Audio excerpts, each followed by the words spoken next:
हो गया, चलें जी, ये भी क्लियर हो गया। अच्छा, हालिया ये दिनों में ये जो मीडिया पे खबरें चल रही है, वज़ीर-ए-आज़म का मशीर और वफद इसराइल का दौरा किया है, इस पे क्या कहेंगे? आलमी मीडिया भी इसको रिपोर्ट कर रहा है। देखिए, मैं समझता हूँ कि चाहिए हुकूमत को और इमरान न्याजी साहब को, फॉरेन मिनिस्टर को, कि इनकी हुकूमत कौम को कॉन्फिडेंस में ले।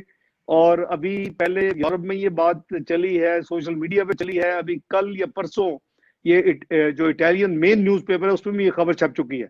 अब वो बकायदा फ्लाइट नंबर्स दे रहे हैं, वो बता रहे हैं कि जी adviser to the prime minister है, वो बता रहे हैं कि वो यूके पासपोर्ट भी उनके पास है, वो बता रहे हैं कि यहाँ यूके से कौन सी फ्लाइट पे वो तल अवीव गए हैं।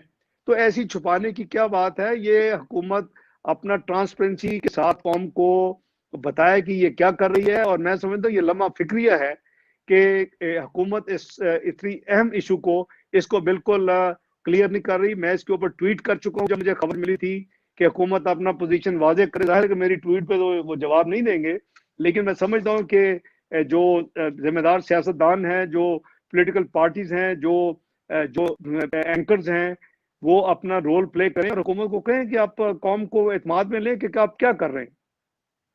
बिल्कुल ठीक है।